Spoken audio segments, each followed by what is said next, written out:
بسم اللہ الرحمن الرحیم۔ السلام علیکم دوستو، اکرمہ نے کبھی خواب میں بھی نہیں سوچا تھا کہ وہ اپنی زندگی میں یہ دن بھی دیکھے گا۔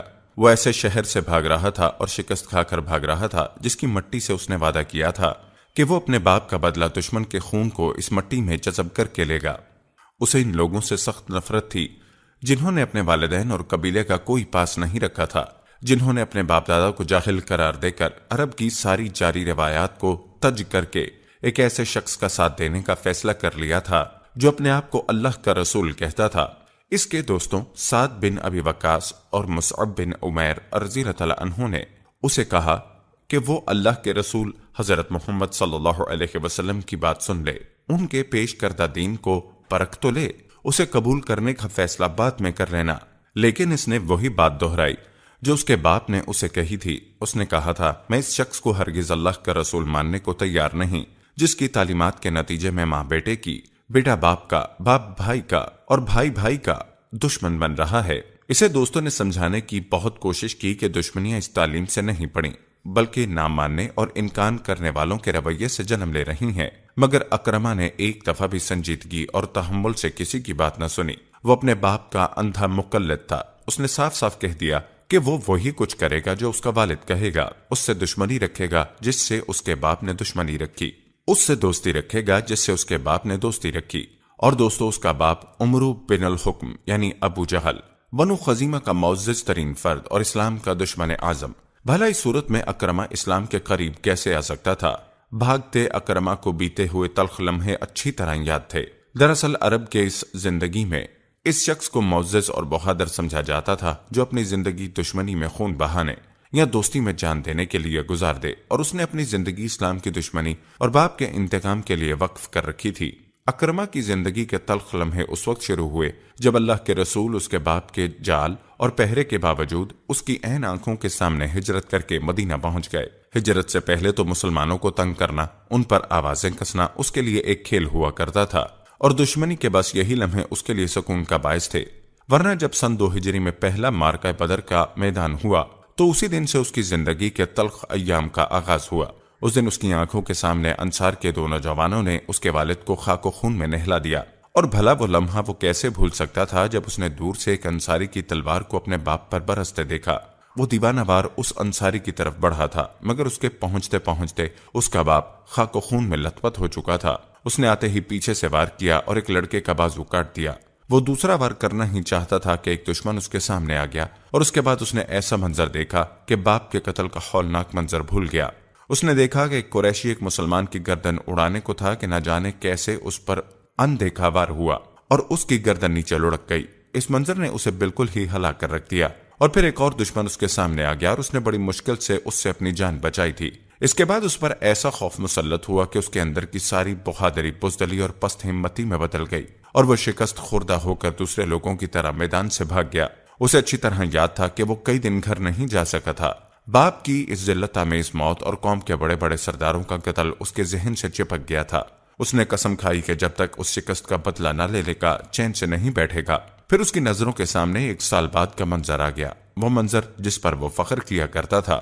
یہ احد کی جنگ کا دن تھا۔ اس دن وہ ایک بہادر خالد بن ولید کے ساتھ رہا تھا، اور انہوں نے مسلمانوں کے تیر انداز دستے کی غفلت کا فائدہ اٹھاتے ہوئے حملہ کر دیا تھا، اور پھر چن چن کر بدلہ لیا۔ انہوں نے اس زور سے حملہ کیا کہ اپنی شکست کو فتح میں بدل دیا، لیکن اس فتح میں بھی شکست کا ایک احساس موجود تھا، اور وہ یہ کہ بہت کوشش کے باوجود کوئی بہادر محمد بن عبداللہ صلی اللہ علیہ وسلم تک نہ پہنچ سکا تھا۔ اس یاد نے اس کی سوچوں کا رخ خالد بن ولید کی طرف موڑ دیا تھا۔ وہ جو کبھی ان کا ساتھی تھا، آج وہی بہادر اور انتہائی ذہین فوجی سالار اسلام قبول کر کے مسلمان ہو چکا تھا، اور آج اسی سے شکست کھا کر وہ اپنے آبائی وطن سے فرار ہونے پر مجبور ہوا تھا۔ اکرمہ کو اپنی زندگی کا ایک اور منظر، مگر سر جھکا دینے والا منظر یاد آیا۔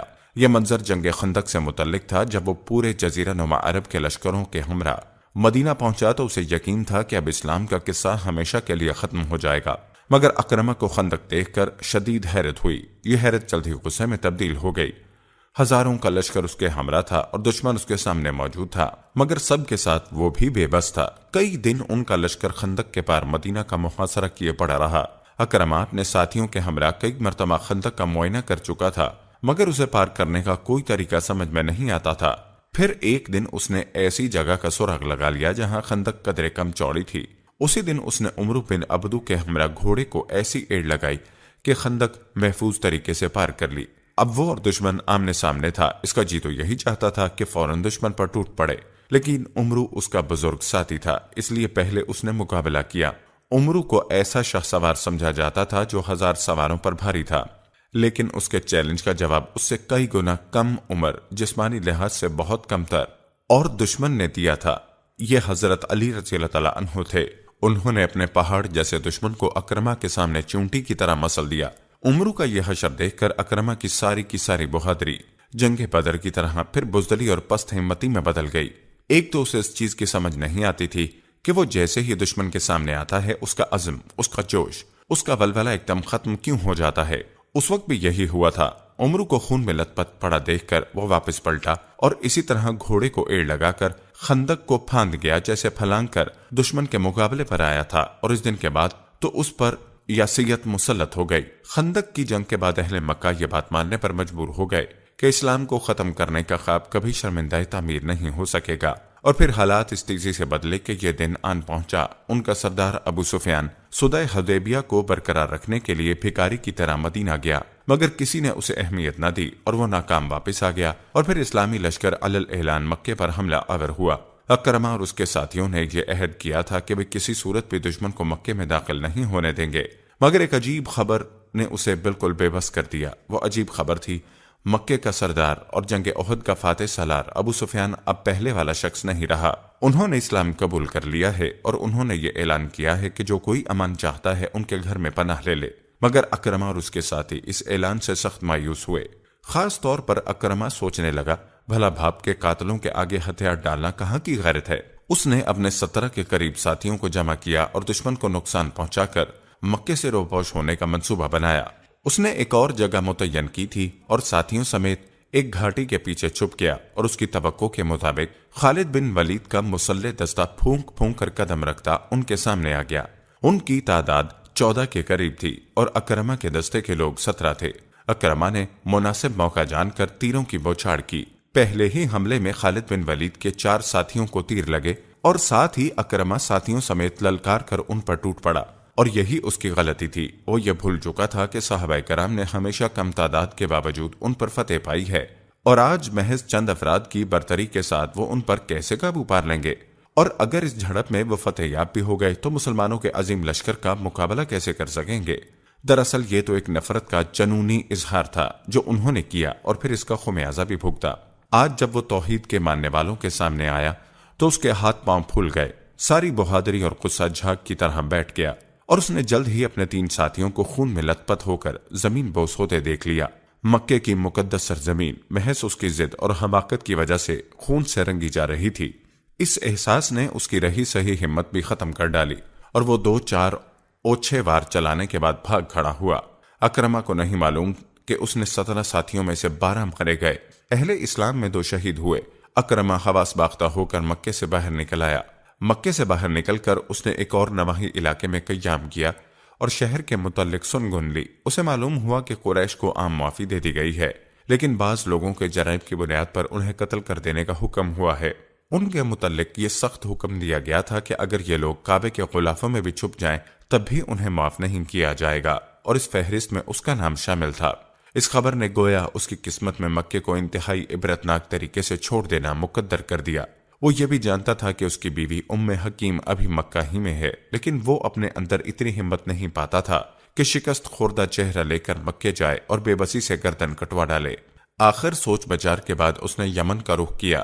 جانے سے پہلے اس نے ایک شخص کو اپنی بیوی کے نام یہ پیغام بھیجا کہ وہ ہمیشہ کے لیے یمن جا رہا ہے اور اب شاید ہی زندگی میں اس سے ملاقات ہو سکے۔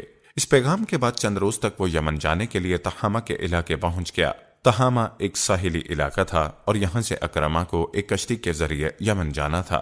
اکرمہ کو یہاں سے یمن جانے کے لیے کئی روز تک مناسب کشتی نہ مل سکی۔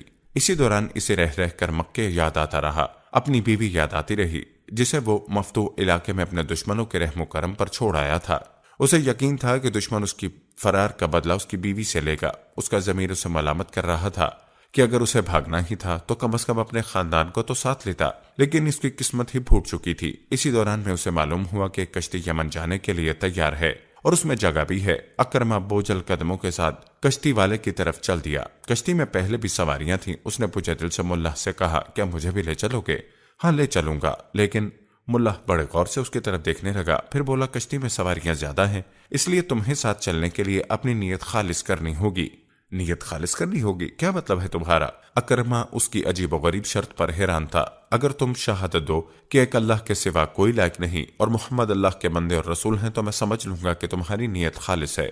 یہ جملہ سن کر اکرمہ کی حالت عجیب ہوئی۔ سوچنے لگا، جس کلمے سے، جس عقیدے سے اس کی دشمنی رہی، جس کی خاطر اس کا پورا خاندان ختم ہوا، گھر بار چھوٹا، وطن سے بے وطن ہوا، اب اس کلمے کو پڑھ کر اپنی نیت خالص کروں۔ وہ تلخ ہو کر بولا، بوڑھے میاں، لگتا ہے تم بھی بے دین ہو چکے ہو، مگر میں تو اس توحید سے انکار کی خاطر مکہ چھوڑ چکا ہوں۔ اچھا، مگر میں تو اس عقیدے اور اس کلمے کو اپنی زندگی کا حاصل سمجھتا ہوں۔ تم نے اگر اس کی خاطر سب کو چھوڑا ہے تو بڑی نادانی کی ہے۔ اکرمہ اللہ کو مزید چلی کٹی سنانے لگا کہ کسی خاتون نے مخاطب کیا، اے میرے چچا کے بیٹے، کہاں کا ارادہ ہے؟ اکرمہ کو آواز مانوس لگی، لیکن اس انسیت کے حوالے سے جو نام اس کے ذہن میں آیا، اس کا یہاں پہنچ کر اس سے یوں مخاطب ہونا ناممکن بات تھی۔ لیکن جب اس نے پلٹ کر دیکھا تو ناممکن ممکن ہو چکا تھا۔ اسے مخاطب کرنے والی کوئی اور نہیں، اس کی پیاری بیوی ام حکیم تھی۔ وہ بے یقینی سے ان کی طرف دیکھنے لگا، تب وہ دوبارہ بولی، میں لوگوں میں سے سب سے افضل، سب سے بڑھ کر نیک اور سب سے بڑی ہستی کے پاس سے آئی ہوں۔ میں محمد بن عبداللہ کے پاس سے آئی ہوں۔ اکرمہ کو اپنے کانوں پر یقین نہیں آیا، کہنے لگا، ام حکیم، کیا کہہ رہی ہو؟ بخدا میں سچ کہہ رہی ہوں۔ انہوں نے ہند، وحشی بن حرب، صفوان بن امیہ سب کو معاف کر دیا۔ ان کے عفو و درگزر کی کوئی انتہا نہیں۔ میں نے ان سے تمہارے متعلق بھی امان طلب کی اور انہوں نے کمال شفقت سے تمہیں پناہ دے دی۔ اکرمہ کو ابھی بھی یقین نہیں آیا تھا۔ بولا، کیا تم نے خود ان سے میری بابت بات کی؟ ہاں، میں نے خود ان سے بات کی تھی۔ پھر اس دوران میں مجھے تمہارا پیغام ملا کہ تم یمن روانہ ہونے والے ہو اور میں ہر قسم کا خطرہ مول لے کر یہاں پہنچی۔ اور اکرمہ، تمہیں کچھ خبر نہیں میں اپنی جان اور عزت کو خطرے میں ڈال کر کیسے پہنچی ہوں۔ ام حکیم کی آنکھوں سے آنسو دیکھ کر اکرمہ تڑپ اٹھا اور بولا، خدا کی قسم، تم مجھے بتاؤ کس نے تمہاری عزت اور جان خطرے میں ڈالی؟ نیک دل بیوی نے اپنی داستان سناتے ہوئے کہا، مدینہ میں تمہارے لیے امان کی اجازت لے کر میں ایک رومی غلام کے ساتھ تمہاری تلاش میں نکلی۔ راستے میں رومی غلام کی نیت خراب ہو گئی۔ میں جانتی تھی کہ اگر میں نے کوئی مزاحمت کی تو جان اور عزت دونوں سے جاؤں گی، اس لیے اسے ٹالتی رہی اور یہاں تک کہہ دیا، اگر میرا شوہر نہ ملا تو پھر میرا فیصلہ تمہارے حق میں ہوگا۔ تہامہ کے قریب ایک عرب قبیلے کے ہاں ہم نے قیام کیا۔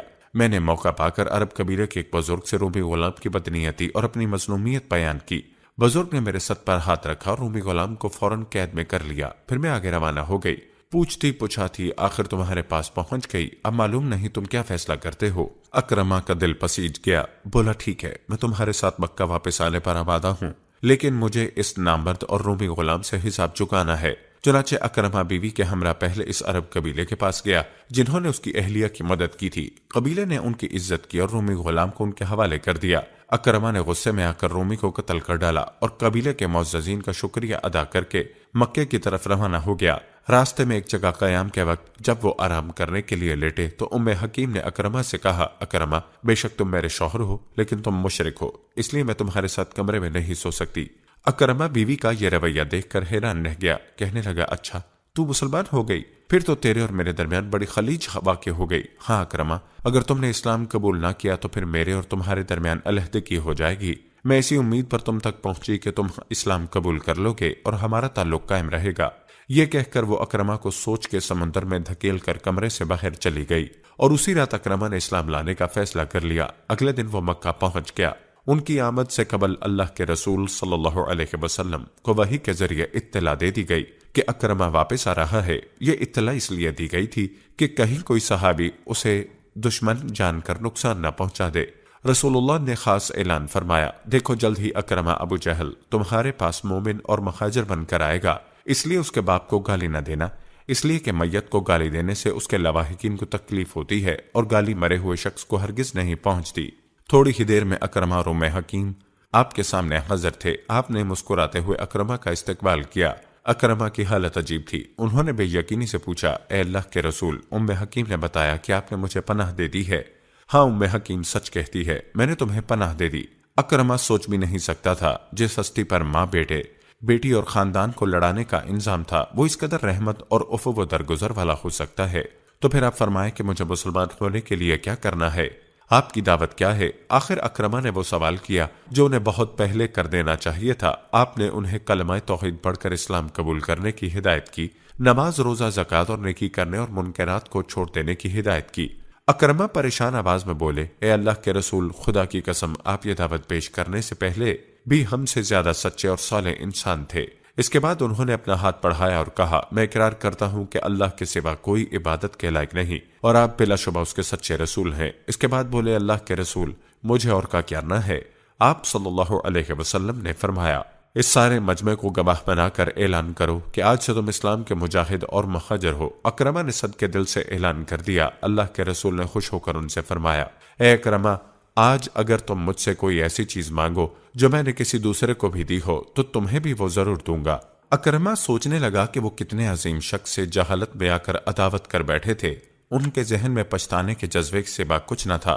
اے اللہ کے رسول، مجھ پر وہ دشمنی اور عداوت معاف کر دیں جو میں نے آپ سے کی، اور اس مقابلے کی معافی دے دیں جو زمانہ جاہلیت میں آپ سے کیا، اور ہر وہ بات معاف کر دیں جو آپ صلی اللہ علیہ وسلم کے سامنے یا غیر حاضری میں آپ کے خلاف کی۔ حضرت اکرمہ کا یہ اخلاص اور جذبہ دیکھ کر حضور نے با آواز بلند یہ دعا کی، الہی اسے ہر وہ عداوت معاف کر دے جو اس نے مجھ سے کی، اور اس راستے کی ہر ایک لغزش کو معاف کر دے جس میں یہ تیرے اسلام کے نور کے بجھانے کے لیے چلا۔ الہی میرے سامنے یا میری غیر حاضری میں جو یہ میری عزت کے در پہ ہوا اسے یہ لغزش بھی معاف کر دے۔ اکرمہ کا چہرہ خوشی سے دمکنے لگا اور کہا، اے اللہ کے رسول، خدا کی قسم، ماضی میں اللہ کی راہ سے روکنے کے لیے جو کچھ خرچ کیا کرتا تھا اس سے دگنا زیادہ اب راہ خدا میں خرچ کیا کروں گا، اور جو میں نے اللہ کی راہ سے لوگوں کو روکنے کے لیے لڑائیاں لڑیں اب وہ اللہ کی راہ میں دگنا زیادہ لڑائیاں لڑوں گا۔ دوستو، حضرت اکرمہ رضی اللہ عنہ کے طرز عمل نے ثابت کیا کہ انہوں نے اپنے اس پرخلوص عزم کو دل و جان سے نبھایا۔ دوستو، یہ تھی حضرت اکرمہ رضی اللہ عنہ کی اسلام سے پہلے کی زندگی اور ان کے اسلام لانے کا واقعہ۔ اسلام قبول کرنے کے بعد اس نے اسلام کے لیے کیا قربانیاں دیں یہ ہم آپ کو اگلی ویڈیو میں بتائیں گے۔ آج کی اس ویڈیو کو آپ نے شیئر ضرور کرنا ہے۔ پیارے دوستو، ہم یہ امید کرتے ہیں کہ آپ کو ہماری آج کی یہ ویڈیو ضرور پسند آئی ہوگی۔ اگر آپ کو ہماری آج کی یہ ویڈیو پسند آئی ہے تو سب سے پہلے اس کو لائک کریں اور اپنی رائے کا اظہار کمنٹ سیکشن میں لازمی کریں۔